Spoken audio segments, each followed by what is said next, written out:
Good day everyone, I am Norsavilla and Lebanon. I am here in front of you to discuss about pragmatic education of Rizal. So, Rizal's social philosophy deals with the man in society. Influential factors in human life and counseled the Filipinos not to resent and defeat attributed to them, but to accept, same as reasonable, and just advise everyone that love and respect for parents must be strictly observed. Dr. Rizal had recognized not only the forces of good and evil, but also the tendencies of good and evil. Rizal's first and last meeting with Blumentritt, Rizal was set to leave Europe for Calamba.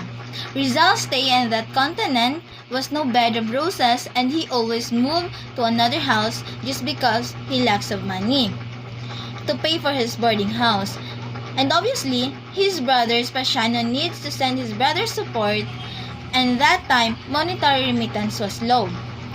Jose needs to budget his money for his daily necessities. He buys only what he wants and what he needs, sparing a part of it for books and other wants. And also, he needs to learn the local language to the nations he went. Spain, France, Japan, Hong Kong, and Germany had different languages. Biographical sketches of Jose Rizal. Jose Rizal's first teacher was his mother, who had taught him how to read and pray, and who had encouraged him to write poetry. Later, private tutors taught the young Rizal Spanish language and Latin before he was sent to a private school.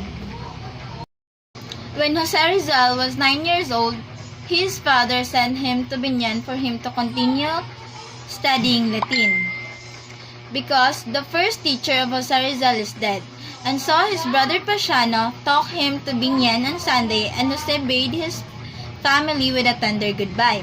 Jose Rizal is a pride of Jesuit because he has a higher grades than other students in Ateneo de Madrid. And also, the family of Jose Rizal did not doubt in Jesuit education. The connection of Jose Rizal with the Dominicans is begun before he was born. Dominicans is the landowners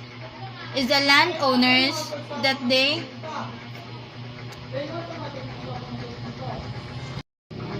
Dominicans is the landowners, and they use earning to support education institutions like in the University of Santo Tomas and the Colegio de San Juan de Latiran. Don Francisco, the father of Jose Rizal, moved to Calamba from Binyan and became primary tenant in Calamba estate. And then, the land he leased is rented to another tenants who did most of farming.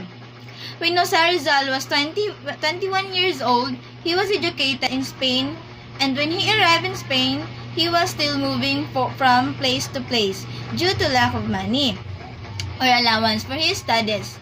Then he studied at Ateneo de Madrid in Spain, and at the village school he learned how to speak English. And also, he studied in Spain to make a name for himself in the realm of journalism and to observe and study in Spain, in Spanish society, and to prepare himself for the task of liberating the Filipinos from Spanish tyranny.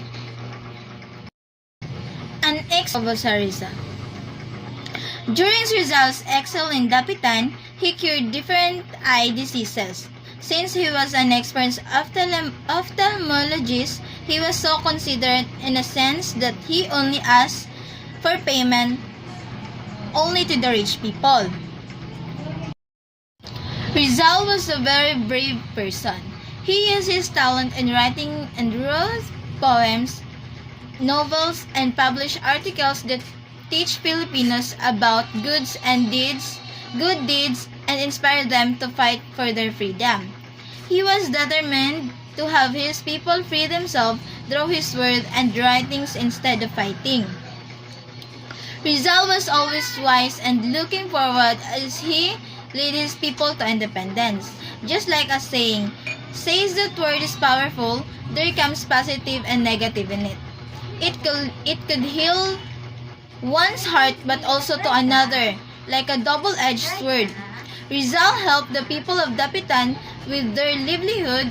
He did farming and business, and even invented a wooden equipment in making bricks on September 21, 1892. Rizal together with Camusel and another Spaniard who won a lottery ticket.